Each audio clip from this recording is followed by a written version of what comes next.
और अब एक और बड़ी खबर, HSSC ने CET ग्रुप डी के लिए नोटिफिकेशन जारी कर दिया है। रजिस्ट्रेशन प्रक्रिया 19 जून 2026 से शुरू हो जाएगी और आवेदन की आखिरी तारीख 3 जुलाई 2026 तय की गई है। फीस जमा करने के लिए और करेक्शन विंडो की तारीखें भी घोषित कर दी गई हैं। एक बड़ी खबर, एक अहम खबर, हरियाणा कर्मचारी चयन आयोग की तरफ से जानकारी साझा करते हुए चेयरमैन हिम्मत सिंह ने बताया कि CET ग्रुप डी का नोटिफिकेशन जारी कर दिया गया और इसके तहत ऑनलाइन रजिस्ट्रेशन 19 जून 2026 से शुरू हो जाएंगे।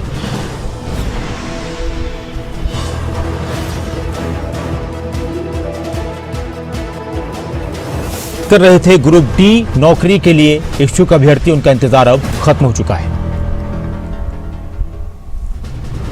जितेंद्र भी ज्यादा जानकारी के लिए हमारे साथ हमारे स्टेट हेड जुड़ चुके हैं। जितेंद्र, हरियाणा कर्मचारी चयन आयोग की तरफ से ग्रुप डी के लिए अब रजिस्ट्रेशन की प्रक्रिया को शुरू करने का ऐलान कर दिया गया है। कौन कौन सी महत्वपूर्ण तारीखें हैं, क्या कुछ इस दौरान खास रहने वाला है?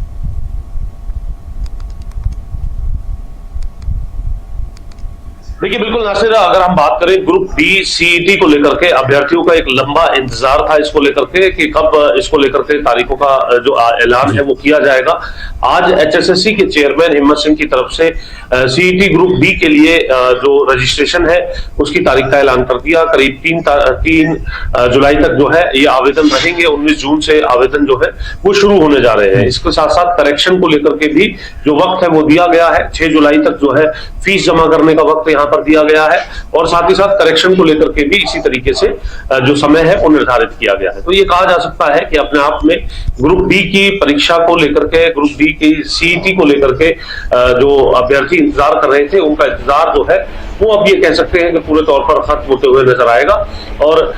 उसमें तब सभी अभ्यर्थी जो है रजिस्ट्रेशन कर सकते हैं। इस खबर को दिखाने का भी हमारा मकसद यही है कि जिन अभ्यर्थियों को हिम्मत सिंह के सोशल मीडिया पेज से जानकारी नहीं मिल पाई है वो खबरें अभी तक के माध्यम से इस जानकारी को देखें और अपनी जो उनकी तैयारी है ग्रुप डी को लेकर के उस तैयारी के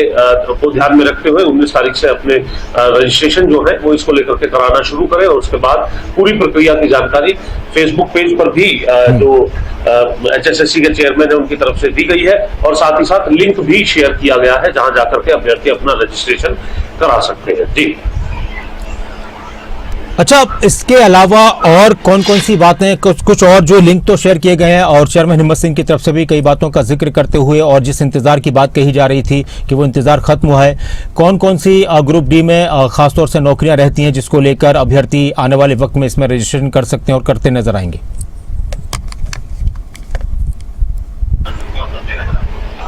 देखिए नासिर,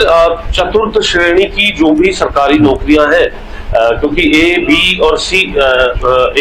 और D ग्रुप जो है इन्हें क्रमशः ग्रुप 1 से लेकर के ग्रुप 4 यानी 4th क्लास की जो नौकरियां हैं उसमें ग्रुप डी की नौकरियों को देखा जाता है और उसके अंदर हम ये देखते हैं कि क्वालिफिकेशन जो है वो जरूर यहाँ पर कम रहती है, लेकिन ग्रुप डी की नौकरियों को लेकर के भी जो अच्छे पढ़े लिखे जो युवा हैं वो भी इसमें आवेदन करते हुए नजर आते हैं।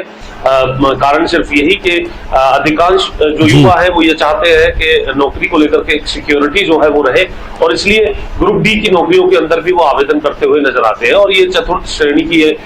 जो है इसमें